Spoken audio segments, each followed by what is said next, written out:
ଯାହା ହଉ ଦର୍ଶକ ବନ୍ଧୁ ଚାଲନ୍ତୁ ଦେଖିବା ଭଗବାନ ମୋତେ କେମିତି ରଖିଛନ୍ତି ଗୋଟିକ ପରେ ଗୋଟିଏ ସଜେଇକି ନିଶ୍ଚୟ ଭଗବାନଙ୍କ ଆଶୀର୍ବାଦ ଆଉ ସୁପ୍ରଭାବ ରହିଛି ନିଶ୍ଚୟ। ଚାଲନ୍ତୁ ଦେଖିବା ଜୟ ମା ସାରା ସୁନ୍ଦରୀ।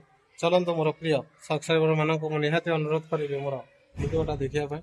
ଦେଖନ୍ତୁ ଆମର ଫାଷ୍ଟ 5D କାମ ଆଇତପୁର ସ୍କୁଲ ସରିଲା ପରେ ସେକେଣ୍ଡ ମିଳିଯାଇଛି ଆମର ଝିଙ୍କଡ଼ି ସ୍କୁଲ।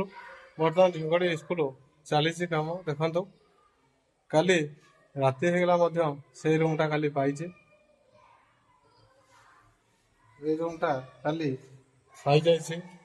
ରାତି ହେଇଗଲା, ବହୁତ ବଡ଼ ରୁମ୍ଟା, ସେଥିପାଇଁ ବହୁତ ସମୟ ଲାଗିଗଲା। ଦୁଇଟା ଡୋର ଜାଣିଥିବେ କେଡ଼େ ବଡ଼ ରୁମ୍। କାଲି ରାତି ହେଲା ଏଇ ରୁମ୍ଟା ସରିଯାଇଛି। ଆଉ ବାକି ଅଛି ଆଜିର ଏଇଟା ବର୍ତ୍ତମାନ ସରିଛି ମସଲା ଲେବୁଲ, ଖାଲି ରସ ଦିଆହବ ଆଉ ବାକି ଲେବୁଲରେ ବାଡ଼ିଆ ହବ। ବର୍ତ୍ତମାନ ରସ ଦିଆ ହେଇକି ବାଡ଼ିଆ ସରିଛି, ଗୋଟେ ପିସ୍ ବର୍ତ୍ତମାନ ଆରମ୍ଭ ହୋଇ ସାରିଛି। ଦେଖାଯାଉ ଆମର ହେଇ ରସ ବାଲ୍ଟି ଥୁଆ ହେଇଛି, ରସ ହେଇକି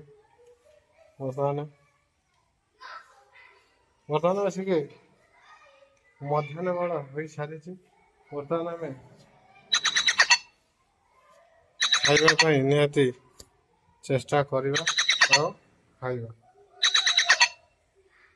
ବର୍ତ୍ତମାନ ଏ ଯେଉଁ ଲେବୁଲ ହେଇଛି ବହୁତ ଖାଇଯାଇଛି ମସଲା, ତେଣୁକରି ବହୁତ ସମୟ ବି ନଷ୍ଟ ହେଇଯାଇଛି। ଶୁଣନ୍ତୁ ଦେଖିବା ଦର୍ଶକ